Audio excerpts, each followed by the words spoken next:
nosso Mestre Jesus esteja com todos os irmãos nesta casa. É com grande gratidão e muita alegria que aqui me encontro entre irmãos na possibilidade de estarmos em comunhão de pensamentos, em elevação das nossas reflexões, para que nossa jornada, mesmo que transitória, rápida, possa se fazer lembrar por muitos e muitos anos na eternidade. Nunca tivemos, irmãos, tanta oportunidade de compreender a vida, como agora se faz na caminhada que pode ser dorida, difícil, espinhosa, dificultosa. Mas, sendo assim, essa estrada pedregosa, sabemos que agora ela tem um sentido. E este sentido que se faz valoroso na possibilidade de que todos nós possamos caminhar na libertação dos nossos desencontros de tantas eras, mas que agora a jornada não nos deixará uma simples quimera, mas sim um resultado claro da nossa realidade, bem compreendida, que nos fará sermos mão de caridade para seguirmos com propriedade o Evangelho de Jesus. É nessa inspiração e nesta possibilidade que hoje trazemos o tema Olhos de Ver. Vamos tomar a reflexão compreendendo que cada um tem as suas convicções, trazendo a lembrança daquele que fez luz no mundo muito antes de que aqui estivesse o nosso mestre, modelo e guia. Siddhartha Gautama, como mensageiro e ministro do nosso mestre, aqui também transitou, conduzindo a visão das leis superiores entre os povos pelos quais transitamos também em tempos ulteriores na Ásia. E certa jornada deste mestre, Buda estava então com seus discípulos. E ali então, na inquietude daqueles que buscavam nele a possibilidade do esclarecimento e da emancipação das almas, viam com muita atenção todos os seus passos e atitudes. E foi quando alguém chegou diante de Siddhartha e disse: Buda, Deus existe? E foi aí que então Buda olhou aquele que lhe indagava e disse com toda a propriedade e convicção: não, meu irmão, Deus não existe. E aquela sequência então seguiu.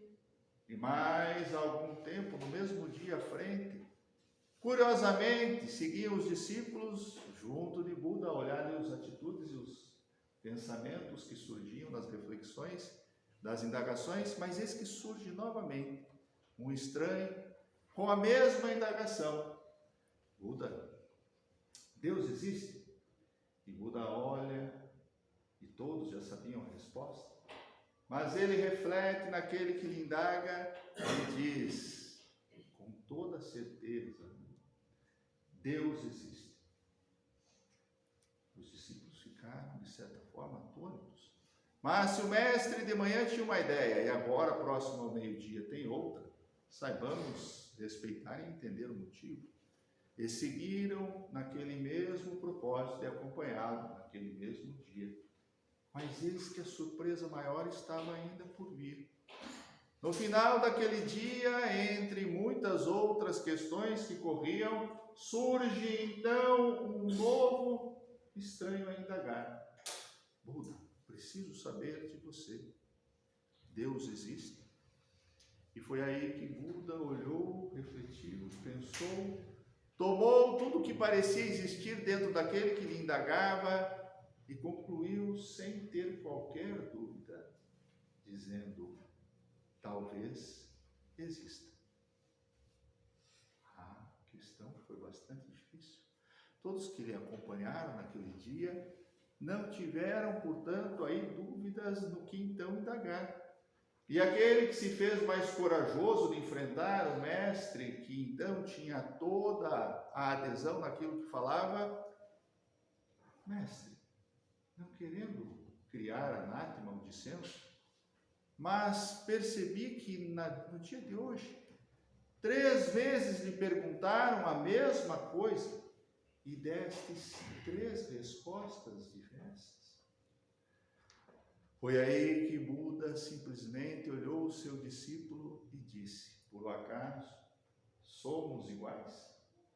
Por um acaso temos a mesma condição idêntica dentro de nossas almas? Não.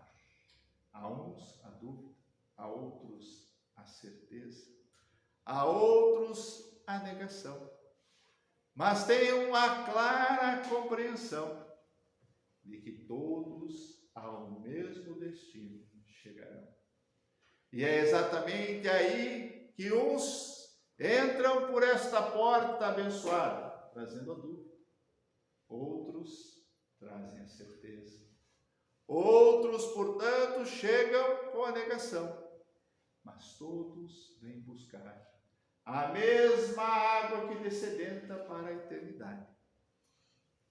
E nesta água abençoada encontrarão a luz desejada. Por isso saibamos das necessidades de todos nós e não descuremos de que na pedagogia maior do mundo todos nós compreenderemos, seja em dificuldades maiores ou menores, mas todos nós entenderemos.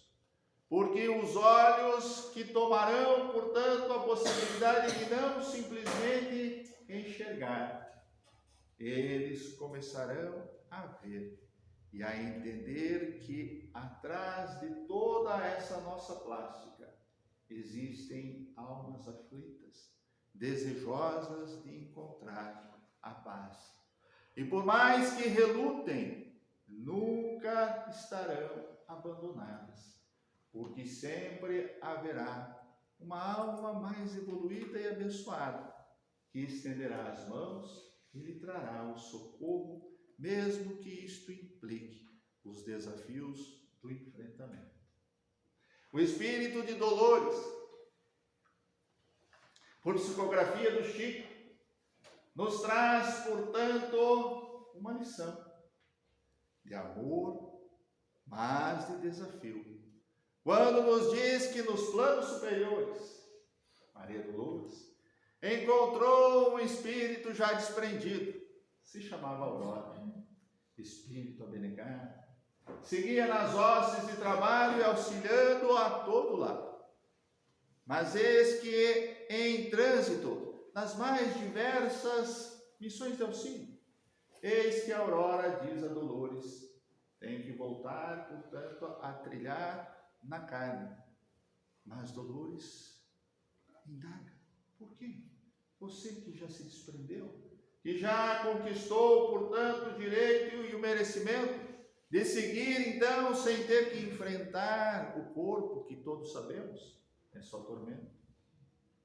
Então, disse ela, há mais de 200 anos, tenho uma alma muito querida, que se faz extraviada, perdida, e não posso manter-me aqui, na possibilidade de imaginar-me no gozo eterno, sem então poder estender a mão e o auxílio àquele que, entendo, muito necessita.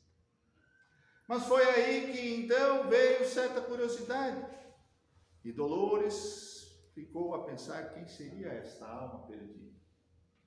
E foi então que a Aurora, na oportunidade dos caminhos que seguiam em meio à vida de todos nós, levou Dolores a conhecer e encontrou, eis que aqui estava, vivendo entre nós, um grande cientista, pessoa afeta às letras, em, portanto, condição plenamente abastada, gozando de todo o conforto da terra e de todo o prestígio também, e tomado, portanto, na sua condição de ser pessoa conceituada, tinha sua esposa, um filho pequenino, uma casa, como disse, bem abastada. Mas seguia no seu discurso como atento à questão material. E nessa adesão à materialidade dizia: religião é coisa dos fracos e ignorantes. É o discurso bem, portanto, estruturado, feito por aqueles velhacos que querem tirar da credulidade e ignorância do povo o sustento que não merece. Não creiam, portanto, nessas coisas que nada então podem trazer de bom. Deus, portanto, não existe. Confiemos na matéria que está aqui presente e tangível e que a ciência nos comprova ser a única coisa que existe. Assim seguia discursando aquele filho amado e alma querida de Aurora. E esta inquieta dizia: tenho que retornar. E na sua determinação, eis que então, pouco tempo à frente, surge uma menina linda naquele lar abastado. E eis que não por acaso lá estava presente a jovem e pequenina Aurora. Tinha, portanto, nascido naquele lar com todo o conforto. E talvez também não por acaso era a filha querida, amada, ao qual o pai não se desligava. E a Aurora crescia em toda saúde, em toda alegria, preenchia a casa. A casa era só, portanto, boas energias. E a Aurora, já aos 4 anos, inquieta diante de toda a exuberância da vida, perguntava ao pai constantemente: pai, quem fez as flores? Pai, quem fez a borboleta? Pai, quem fez este chão que eu piso? Pai, esta luz maravilhosa? Quem, portanto, assim a criou? E o pai, olhando a criança cheia de vida, dizia: Aurora, minha pequenina, são muitas perguntas para alguém ainda tão pequeno.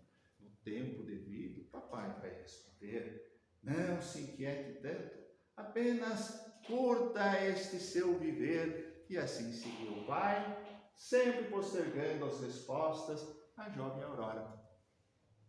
E foi aí que então, aos 5 anos, algo veio na extensão do que deveria acontecer. Eis que a Aurora é diagnosticada com uma doença que faz aquela casa estremecer. Estava tomada de leucemia. Aquela doença por todo o seu corpo corria, assim como seu pai, sua mãe. A todos os médicos da terra se socorreram. Não havia limites para poder dar sustento ao tratamento que fosse necessário. Tomaram todos os cursos, todos os itinerários. E foram buscar a possibilidade de que a saúde daquela jovem se restabelecesse. Mas eis que o destino não deu outra alternativa. E eis que a Aurora sucumbiu aos 5 anos, levada pela cruel enfermidade. Aquele pai em desespero. Não havia o que consolasse, não havia o que tirasse ele, portanto, da agonia de ter perdido a preciosidade maior da sua vida. Foram talvez os 5 anos únicos que ele pôde então ver algo que talvez nunca via. E assim a Aurora se encontrava agora retornando às hostes superiores. E aquele pai se encontrava num túmulo, diante, portanto, de uma pedra fria. Mas aquele coração angustiado batia. E pela primeira vez disse: Deus, não farias isto comigo. E agora tenho certeza que aquele anjo que conviveu comigo não pode ter virado o túmulo. E que com certeza me permitirás um dia encontrá-la em alguma via, não sei, mas que talvez isto está no meu íntimo. E daqui não sairá. E por isso eu lutarei. Então, meus irmãos, saibamos que para Deus nada é impossível. O ateu mais empedernido agora tomava na dor do seu coração, elevava seu pensamento e rogava o amparo da força que pudesse ter o nome que tivesse, mas que permitisse que aqueles laços não se perdessem jamais. Então, saibamos que na realidade que nos cerca, precisamos perceber que onde enxergamos a dor, a miséria e o sofrimento, está ali a nos chamar a possibilidade de termos olhos de ver a pedagogia divina, fazendo com que se dobre diante das forças superiores da vida a teimosia mais empedernida, mas que sempre encontrará, em alguma forma, o modo de se curvar. E é exatamente então aí que passamos a compreender que nada se toma por acaso, pois tudo é fruto de um bem que está se formando e que tem que se formar deste modo, pelas dores, pelos desafios. Pois é claro que nenhum discurso, nenhuma teoria, nenhuma possibilidade de transformar as palavras em alguma forma de maior alegoria vai convencer as almas determinadas. Mas é certo que sempre existirá um meio de fazer curvar, seja pelo amor, seja pela dor. Como nos diz Emmanuel, o mentor de Chico Xavier, e aqui, portanto, espalhou a grande sementeira das obras que iluminam a doutrina esclarecedora que hoje dela comungamos. Bem, queríamos que não existisse misérias, dores e doenças no mundo, mas a pergunta final nos faz refletir de forma mais profunda. Como aprender? Como ter olhos de ver, se não por esses momentos em que a nossa alma se vê confrangida, em que nos vemos diante da partida de uma alma querida? E é exatamente aí que percebemos o quanto então temos de zelo, de cuidado e de atenção, usando todos os meios para que despertemos o nosso coração e possamos comungar de uma realidade muito clara: somos realmente todos irmãos. E é nisso que a doutrina espírita surge, não para trazer alguma coisa de novo. Doutrina espírita não vem para fazer espíritas, não estamos aqui para ser apenas mais um grupo. Todos nós sabemos que a doutrina nos traz óculos, lentes novas, e nos faz enxergar e, portanto, ver aquilo que até então não vimos. Porque muitas vezes, tomados apenas pela inquietude do mundo, deixamos de perceber o sentido de aqui estar, que é muito, muito, muito mais profundo. E é isso, então, que devemos perceber. Tenhamos olhos de ver, porque são estes olhos que permitem avançar e encontrar o real sentido da vida que o Espiritismo nos traz e nos faz caminhar com a alma mais leve e mais tranquila, como nos diz o nosso Mestre Jesus, trazendo a oportunidade de entendermos que quando Ele nos fala, venha, que comigo o fardo fica mais leve, é porque começamos a encontrar os caminhos mais suaves, sem termos que sofrer os entraves que, obviamente, a nossa insistência, a nossa teimosia, em muito no passado, já encheu, portanto, o nosso fardo de agonia. Mas quando começamos a entender o jugo que Jesus nos traz, percebemos claramente que Ele quer apenas de nós que sejamos mão obreira e, portanto, atenciosa às necessidades dos nossos irmãos que estão pelo caminho. Afinal de contas, todos já podemos compreender, chamando a atenção para os olhos de ver, que quando retornarmos desta caminhada efêmera, ninguém perguntará ou questionará quem foi ou quem és a chegar do mundo, mas apenas estará lhe observando as perguntas mais difíceis de serem respondidas. Tive fome e fizeste o quê? Tive sede e qual foi a sua atitude? Estive doente e o que fizeste diante da minha moléstia? estive preso, e o que fostes, então, tomar de atenção diante da minha prisão? E é aí que cada um terá que dar a resposta, para então dizer se tens a túnica que possa lhe permitir compartilhar desta ceia que pertence a todos nós, mas para adentrarmos a ela, precisamos ter entendido o que a doutrina esclarecedora, que, como disse, nada de novo traz, apenas nos permite ter olho de ver sobre o Evangelho de Jesus, que se ressurge e que toma todo o vigor a nos mostrar exatamente o porquê se afirma de forma tão veemente: fora da caridade não há salvação.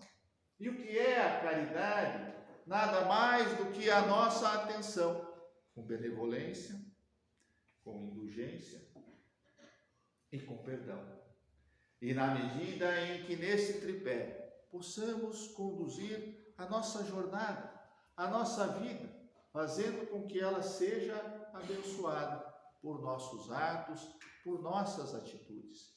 E é exatamente nessas atitudes que nós vamos, portanto, encontrar a condição de termos uma jornada que vence o homem velho, cheio das suas necessidades, cheio, portanto, das suas convicções, o espírito forte, que deve encontrar a fraqueza de espírito na medida em que se faz o melhor servidor de todos.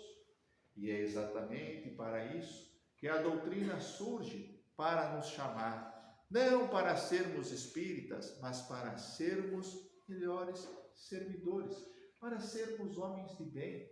E é exatamente aí que vamos entender por que a nossa condição de estarmos em meio à sociedade se faz possível de se diferenciar.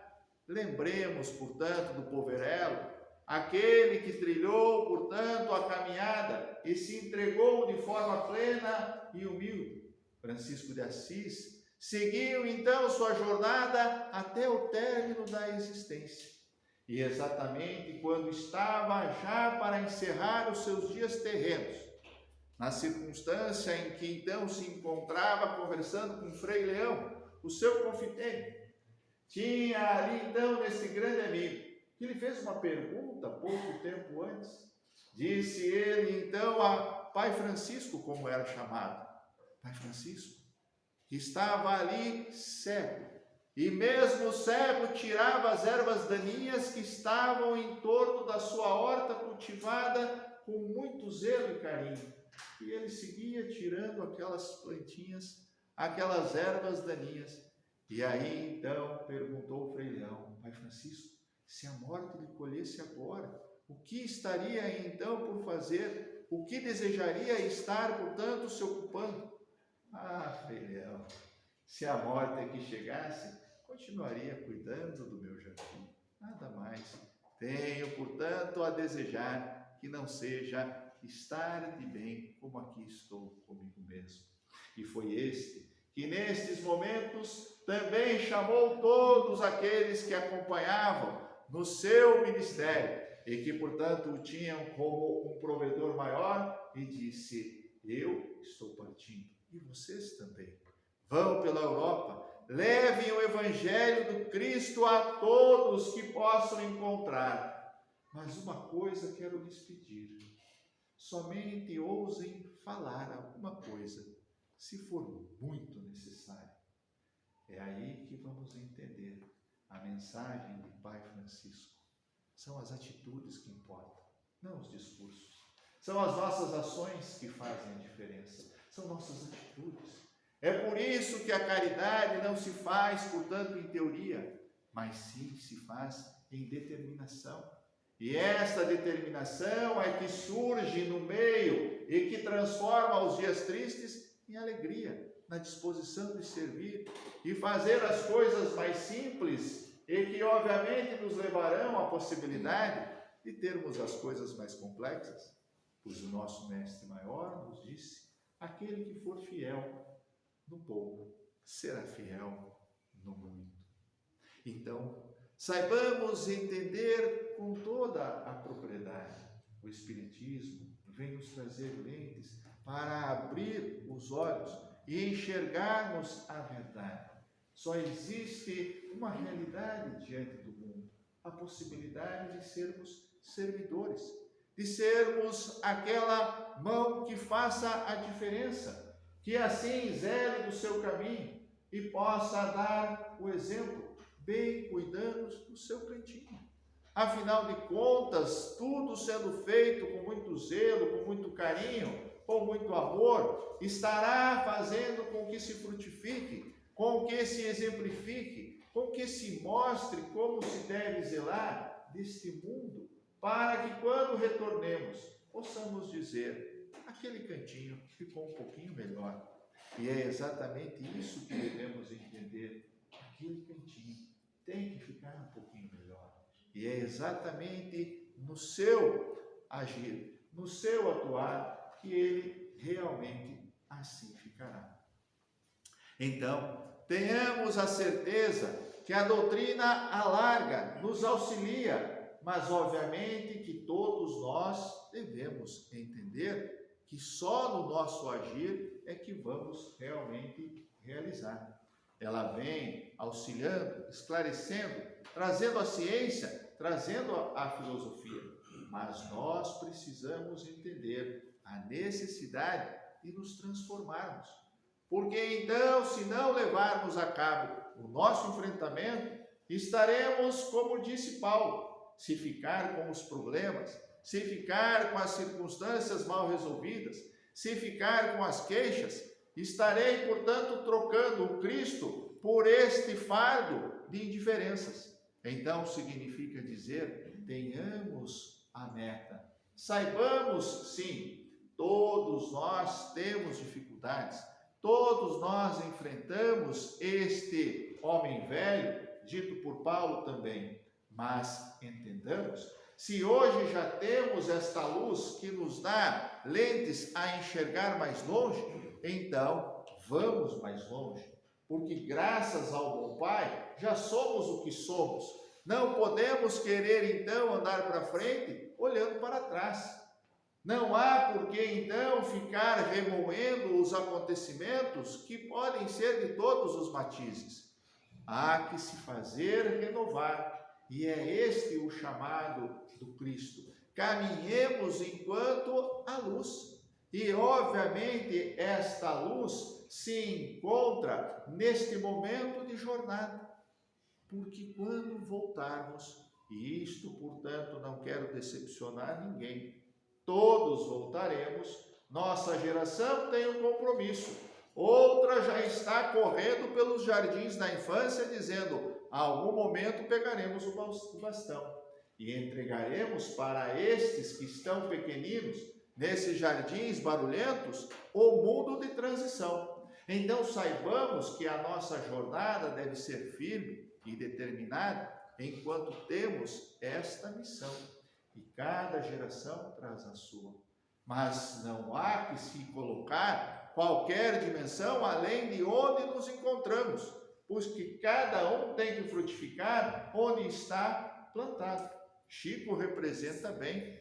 Ninguém foi chamado a subir o Everest, a dar volta ao mundo, a fazer piruetas. Simplesmente foi chamado a amar ao próximo, e assim como a ti mesmo.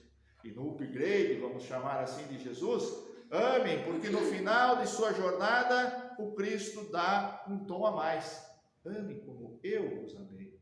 Então é aí que vamos entender. Este processo de amor é um processo de atitude, é um processo de fazer o bem.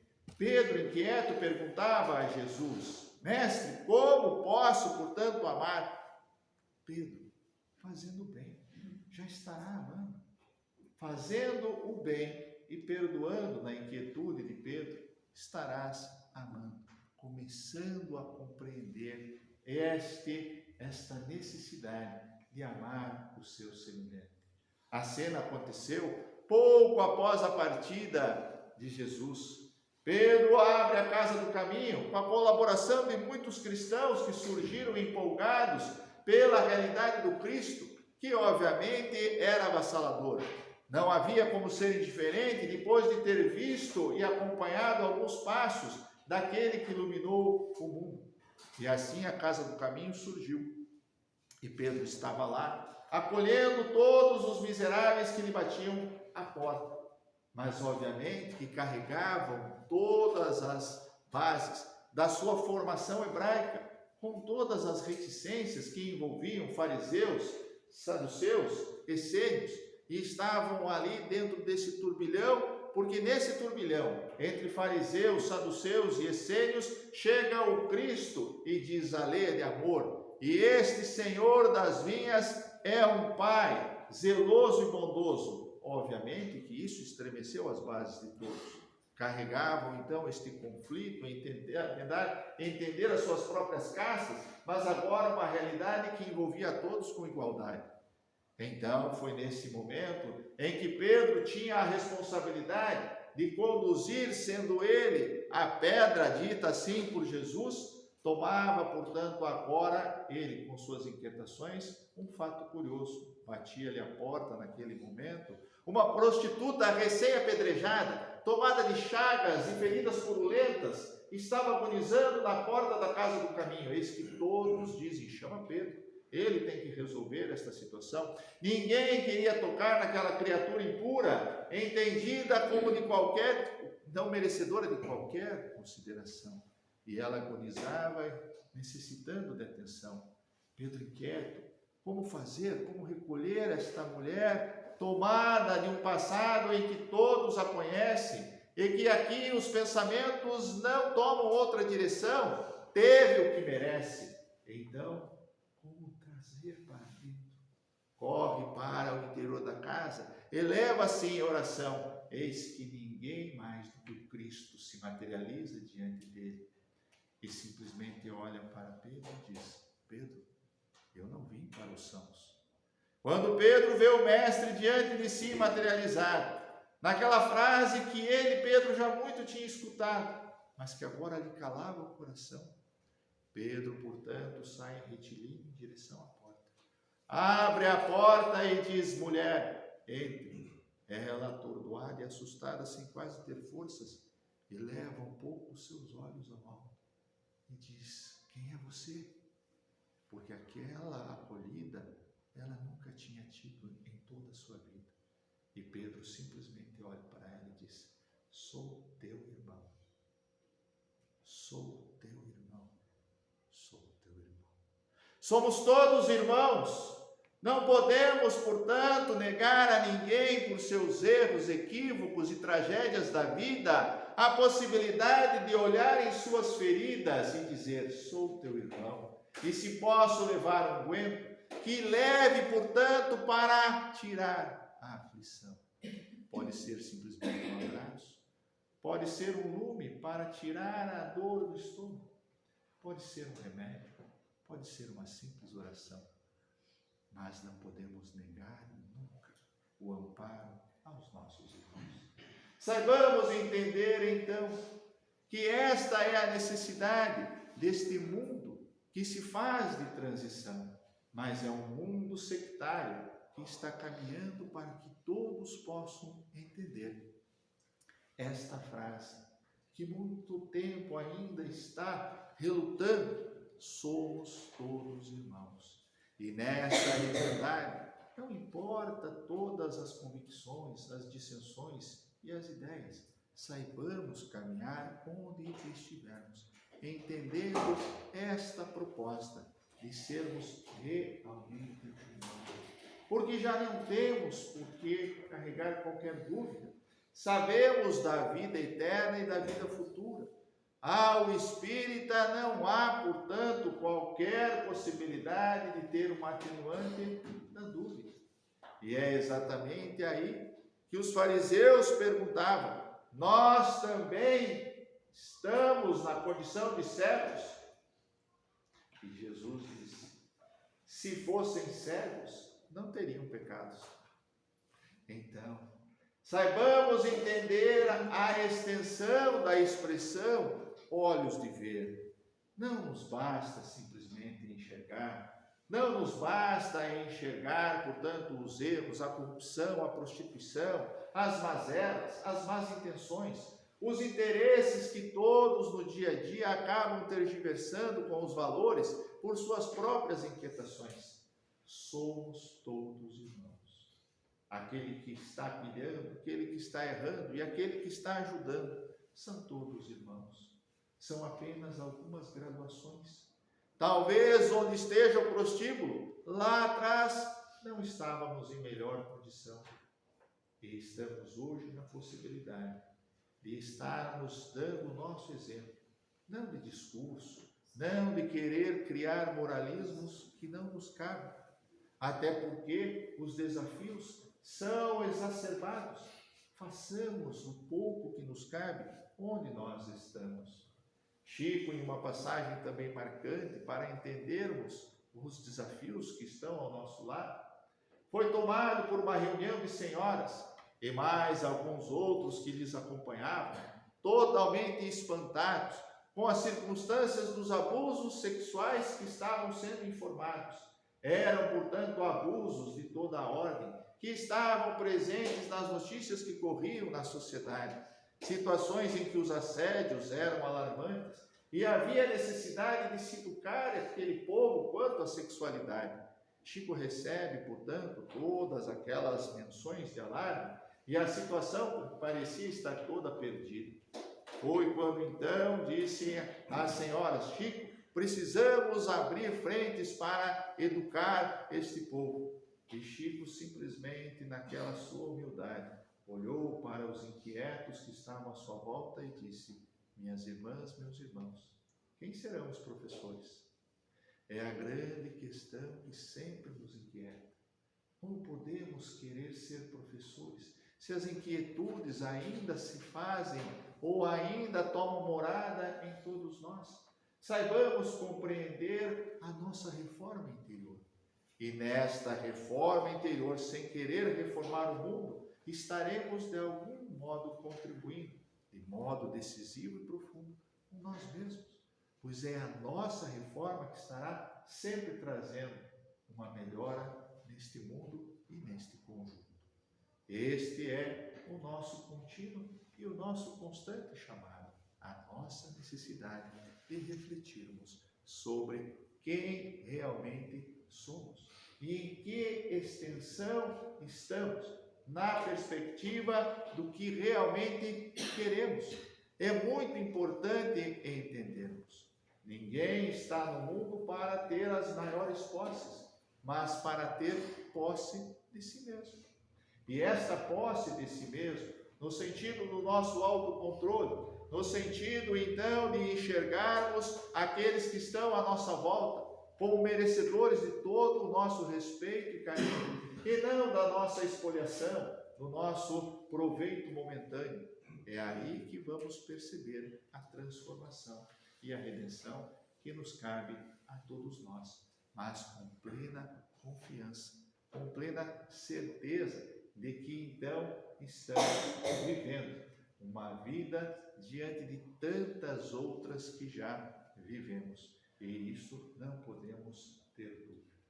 Quando falamos, portanto, da questão de dúvida e da possibilidade de enxergar, Chico foi generoso. Suas cartas fizeram tantas mães parar de chorar e entender que as suas lágrimas, se ainda vertiam, agora eram de gratidão e não mais de lamento sem solução. É nisso que vamos perceber esta realidade. Em uma passagem marcante destas cartas abençoadas, surgiu uma circunstância que envolveu uma família tomada por um desalento da perda de uma jovem em tão pouca idade. Era um casal separado, a filha vivia com a mãe, tinha seus em torno de 9, 10 anos, e nessa condição o pai visitava. Havia sempre a saudade, e quando o pai partia das visitas, o choro era inevitável. O pai sempre tentava consolar e dizia para a filha: filha, não chore. Quando sentir saudades do papai, eleva teu pensamento a Deus e logo o papai contigo estará. A filha, portanto, se dava naquele momento de forma conformada. E assim os dias seguiam. Mas eis que pouco tempo à frente, transitando em local de grande movimento, mãe e filha, a filha, tomando um pouquinho de ansiedade, resolveu lançar-se à via. E eis que foi colhida por uma locução, e aquele enorme ônibus, naquele momento, levou a jovem ao retorno inevitável. É claro que as circunstâncias se fizeram tormentosas. A mãe não tinha consolo e ainda recebia a reprovação. Teria sido ela, aquela que não cuidou, que não segurou, que não evitou, que poderia ter então dado outra direção. E não havia então como ela se libertar da sua inquietação. Por outro lado, o pai também consolava, mas não media esforços para reprovar a sua ex-companheira. Já estavam separados, não havia mais nada que pudesse atender ou interessar em poupar as dores daquela mãe que sofria. Então castigava com críticas e dizia então de forma ácida: a menina ali não estava por sua falta de zelo e cuidado. Enfim, carregavam os dois o peso dos acontecimentos. Foi aí que familiares vieram e disseram: tantas mães encontraram paz e deixaram, portanto, os seus tormentos nas cartas de Chico, este homem iluminado. E foi curiosa a situação, porque familiares da mãe e familiares do pai, em mesmo momento, tiveram, portanto, essa intuição e orientaram a eles. Por que não? E foi assim que, no mesmo dia, se encontravam os dois, sem se conversarem e sem se encontrarem. Estavam um sentado de um lado e outro sentado na outra extremidade.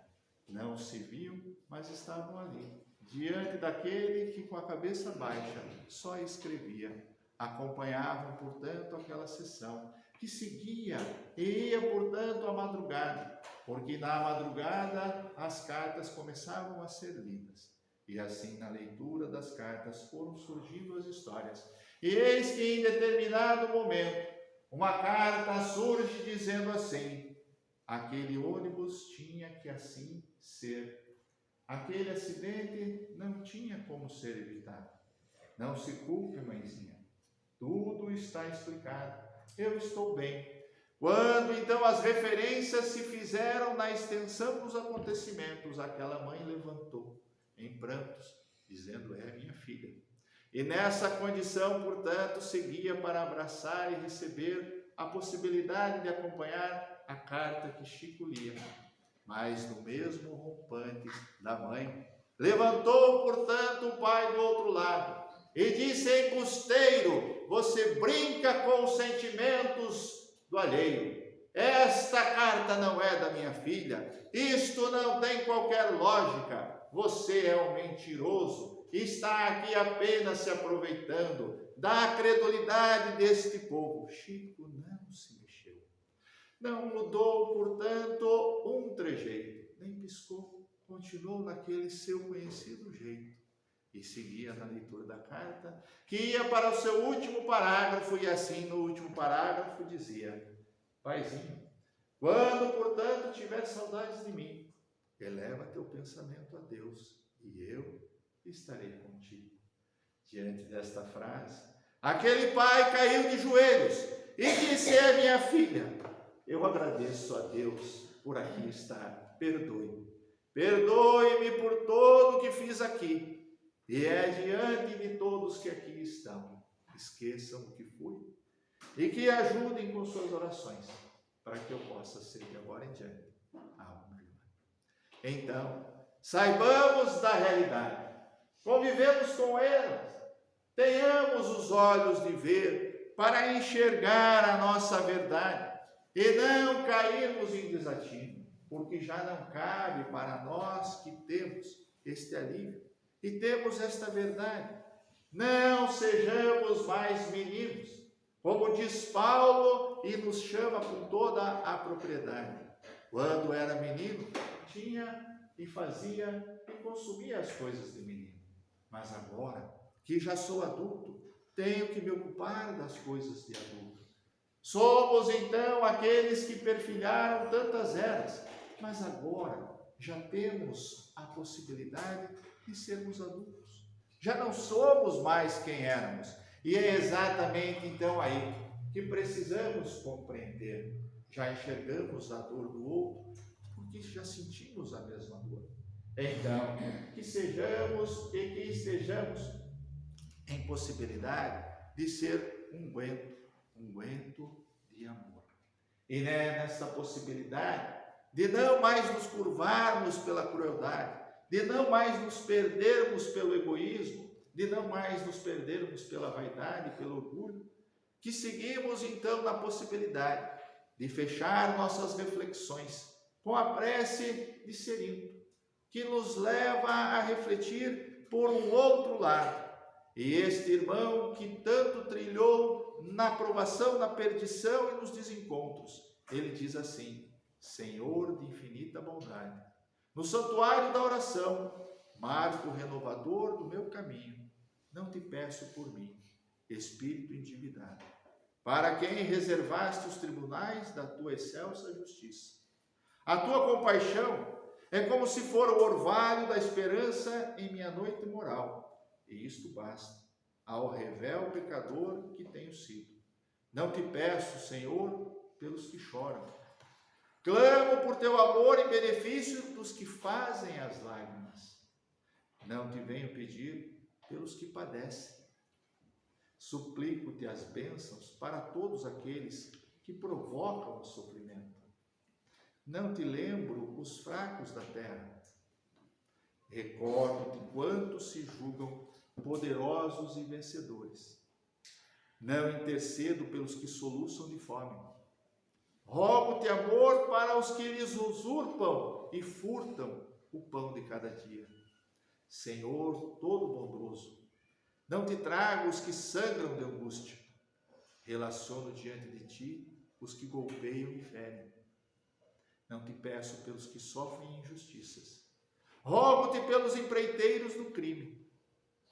Não te apresento os desprotegidos da sorte. Sugiro teu amparo aos que estendem a aflição, a miséria e a morte. Não te imploro mercê para as almas traídas.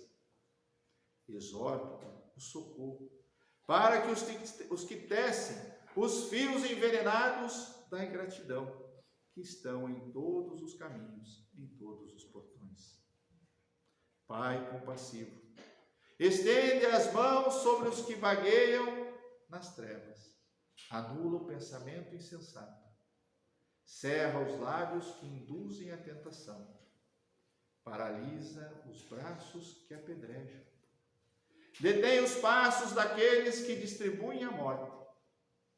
Por fim, ajuda-nos todos nós, filhos do erro, porque somente assim, ó Deus piedoso e justo, poderemos edificar o paraíso do bem com todos aqueles que já te compreendem e obedecem, extinguindo o inferno daqueles que, como nós, se atiraram desprevenidos aos insanos torbellinos do mal.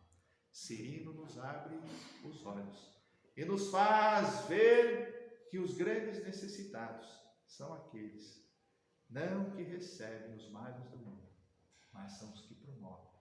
Que possamos ter estas lentes generosas da doutrina esclarecedora a nos permitir que o mal não tome mais qualquer possibilidade de verter das nossas mãos, tomadas muitas vezes da falta da vigilância, e que nesta constância do orai e vigiai possamos ser melhores, ajustados com o Pai, melhores, ajustados conosco, melhores, ajustados com os nossos irmãos. Porque aquele que veio ao mundo não deixou dúvida: eu sou o caminho, a verdade e a vida. Ninguém chegará ao Pai se não for por nosso Mestre Jesus. Que a paz do nosso Mestre Jesus permaneça nos corações de todos nós nesta casa. Muito obrigado.